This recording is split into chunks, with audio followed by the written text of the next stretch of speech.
बिस्मिल्लाहिर्रहमानिर्रहीम। अस्सलाम वालेकुम। आज का हमारा टॉपिक है प्लास्टिड्स।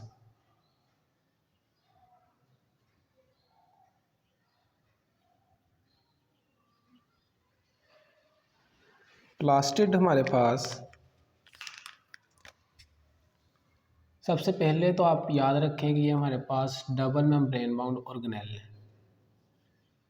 डबल मेम्ब्रेन, इनकी दो मेम्ब्रेन होंगी, डबल मेम्ब्रेन बाउंड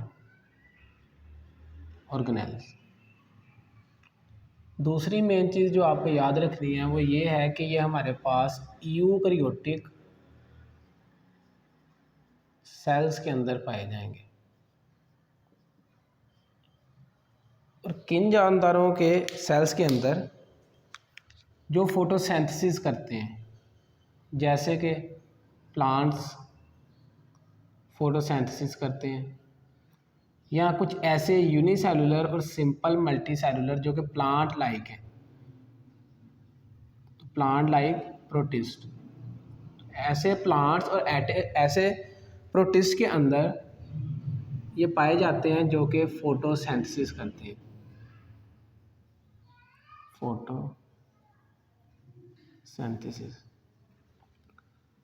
तो फोटोसिंथेसिस का रिएक्शन आप प्रीवियस क्लासेस में पढ़ रहे हैं कि इसमें क्या होता है कि पौधे जो हैं कार्बन डाइऑक्साइड हवा से लेते हैं, साथ में पानी जो है ये अपनी जड़ों से लेते हैं, और इनके अंदर एक पिगमेंट मौजूद होता है जिसे हम क्लोरोफिल कहते हैं, जो कि इस कैपेबल होता है कि लाइट को ऑब्जॉर्व कर ले, और इसी लाइट को चेंज कर दिया जाता है ग्लूकोज के अंदर C6H12O6, और साथ में ऑक्सीजन जो है as a by product release होती है। तो ये प्लास्टिड जो है हमारे पास डबल मेम्ब्रेन बाउंड ऑर्गेनेल है, यूकैरियोटिक सेल के अंदर पाया जाता है, और उन ऑर्गेनिजम्स के यूकैरियोटिक सेल्स के अंदर पाया जाता है जो कि फोटोसिंथेटिक रिएक्शन करते हैं, यानी ग्लूकोज को बनवाते हैं, या हम कह सकते हैं एनर्जी को ट्रैप करने में हेल्प करते हैं। प्लास्टिड जो है मेनली इनकी तीन टाइप्स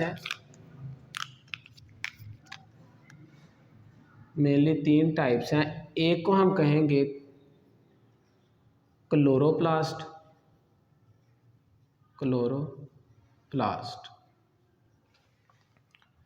दूसरे को हम कहेंगे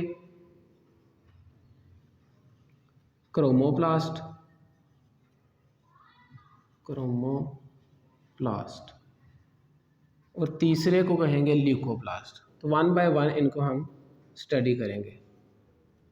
ल्यूकोप्लास्ट, ये बेसिकली ल्यूको लफ्ज़ नहीं है, लफ्ज़ है ल्यूकोप्लास्ट। जो क्लोरोप्लास्ट है हमारे पास, तो सारे प्लास्टिड का तकरीबन स्ट्रक्चर सिमिलर ही है। सबसे पहले हम स्ट्रक्चर देख लेते हैं क्लोरोप्लास्ट का। तो ये हमारे पास डबल मेम्ब्रेन बाउंड ऑर्गेनेल है।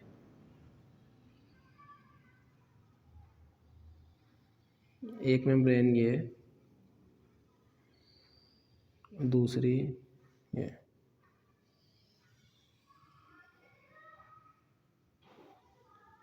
अगर देखा जाए तो ये हमारे पास basically double membrane bound organelle है, इसके पास दो मेम्ब्रेन है। तो ये इसकी ऊपर वाली मेम्ब्रेन है। अगर इसको भी मैं इरेज कर दूं आपकी कन्वीनियंस के लिए, आसानी के लिए, हम इसको इसी तरह से ड्रा कर लेते हैं कि ये हमारे पास क्लोरोप्लास्ट है और ये इसकी दो मेम्ब्रेन्स हैं।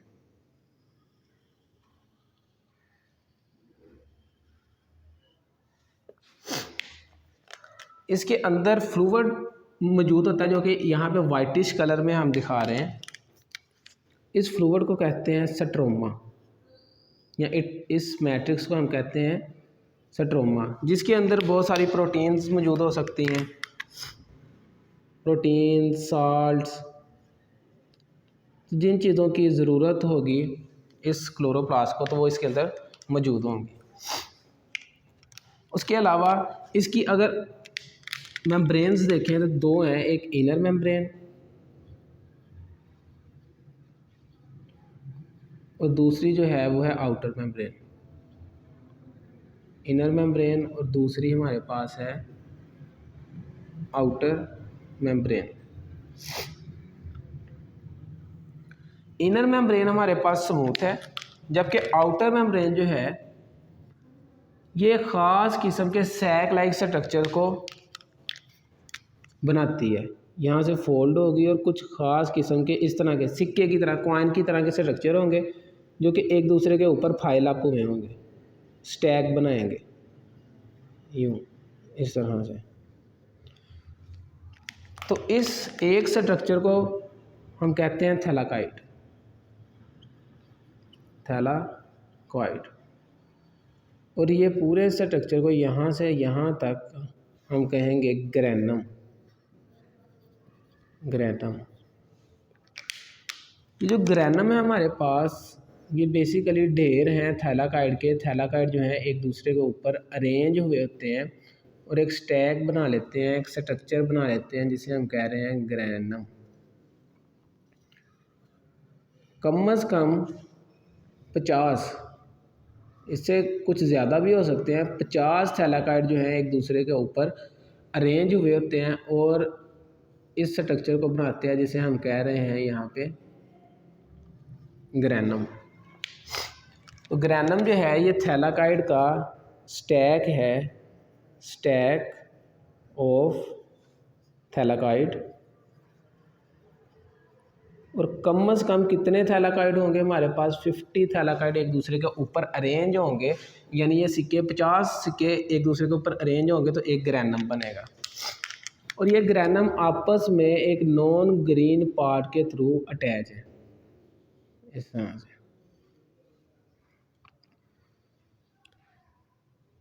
क्योंकि ये मौजूद है इसके दरमियान, तो इस नॉन ग्रीन पार्ट को हम कहते हैं इंटर ग्रेनम। इंटर का मतलब है दरमियान और ग्रेनम का मतलब ये जो हमारे पास स्टैक हैं थैलाकाइड के, तो इन स्टैक के दरमियान ये नॉन ग्रीन पार्ट जो कि इनको अटैच कर रहा है, इसे हम कहते हैं इंटर ग्रेनम। और ये जितने भी हमारे पास ग्रेनम है इनको कलेक्टिवली यानी प्लूरल अगर इसका देखें तो इसे हम कहते हैं ग्रेना। ग्रेना। उसके अलावा इसके पास अपना ज़ाती सर्कुलर डीएनए भी मौजूद होता है। तो ये फुली डिपेंडेंट तो हमारे पास इसके ऊपर नहीं होता है, सर्कुलर डीएनए पे कुछ हद तक इस पर डिपेंड होता है। तो ज़ाहिर सी बात, अगर इसके पास अपना डीएनए मौजूद है तो ये इससे आरएनए भी बनाएगा अपना, जो कि सिंगल स्ट्रैंडेड होता है। और अगर आरएनए है तो प्रोटीन्स भी बनेगी और उन प्रोटीन्स को बनाने के लिए इसके पास राइबोसोम्स भी होंगे। तो इसके पास अपना सर्कुलर डीएनए है, अपनी प्रोटीन्स है और अपना राइबोसोम इसके पास मौजूद होता है। तो ये राइबोसोम हमारे पास मौजूद होंगे इसी के साइटोमा में, राइबोसोम इसी के साइटोमा में मौजूद होंगे और इसका अपना सर्कुलर डीएनए भी है। तो ये फुली इसके ऊपर डिपेंड नहीं है, जो न्यूक्लियर डीएनए है उसके ऊपर इसकी डिपेंडेंस लाजमी है, यानी उसके ऊपर ज़रूरी डिपेंड करता है और ये अपने आप के यानी नंबर में इंक्रीज़ भी करवा सकते हैं। तो अगर हम इसका स्ट्रक्चर देखें, स्ट्रक्चर, तो इसके स्ट्रक्चर में हमारे पास इसकी एनवलप है जो कि डबल मेम्ब्रेन बाउंड है। एनवलप के अलावा इसके पास एक फ्लूइड लाइक मटेरियल है जिसे स्ट्रोमा कह रहे हैं। इसका अपना सर्कुलर डीएनए मौजूद है इसके पास, जो कि रिजेम्बलेंस रखता है प्रोकैरियोटिक डीएनए से। ये ज़्यादा मिलता है प्रोकैरियोटिक डीएनए से। इसके पास अपने राइबोसोम भी मौजूद हैं और अपनी कुछ प्रोटीन्स भी मौजूद हैं। तो और एक यहाँ पे स्टैक है थैलाकाइड का जिसे हम कहते हैं ग्रेनम। अब इस थैलाकाइड की मेम्ब्रेन्स के ऊपर ग्रीन पिगमेंट मौजूद होता है। ग्रीन पिगमेंट मौजूद है जिसे हम क्लोरोफिल कह रहे हैं, जो कि यहाँ पे मैंने अभी बताया कि इसकी एबिलिटी है कि ये लाइट को कैप्चर कर लेते हैं। इस ग्रीन पिगमेंट को हम क्लोरोफिल कहते हैं। तो ये हर एक थैलाकाइड की मेम्ब्रेन पे होगा। तो इसका मतलब थैलाकाइड की मेम्ब्रेन्स पे चूँकि क्लोरोफिल मौजूद है तो इनके अंदर कैपेबिलिटी है कि ये लाइट को कैप्चर कर लें और फोटोसिंथेटिक रिएक्शन जो हैं वो भी यहीं पे होंगे। तो ये हमारे पास था क्लोरोप्लास्ट का स्ट्रक्चर और इसका फंक्शन है कि यह फोटोसिंथेसिस में हेल्प करता है। अगर इसके फंक्शन को देखा जाए, फंक्शन ये हेल्प करता है फोटोसिंथेसिस में, फोटोसिंथेसिस में। उसी तरह क्रोमोप्लास्ट अगर हम देखें तो क्रोमोप्लास्ट का स्ट्रक्चर भी तकरीबन सेम ही है। जो स्ट्रक्चर है हमारे पास क्रोमोप्लास्ट का वो भी सेम ही है, लेकिन उसके अंदर ये थैलाकाइड की जगह सिर्फ मेम्ब्रेनस सैक मौजूद है, यानी थैलियाँ छोटी छोटी मौजूद हैं। अगर इसके स्ट्रक्चर को देखा जाए तो ये इसका स्ट्रक्चर है और ये भी हमारे पास डबल मेम्ब्रेन बाउंड है।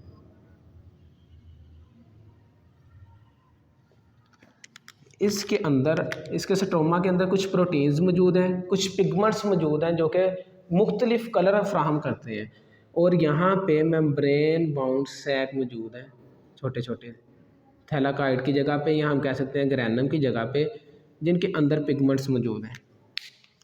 तो ये इसका स्ट्रक्चर है, सिमिलर है तकरीबन क्लोरोप्लास्ट से, सिमिलर टू क्लोरोप्लास्ट। इसका फंक्शन अब क्या है, ये काम क्या करता है, किस वजह से ये पाया जाता है। फंक्शन, क्रोम का मतलब होता है कलर,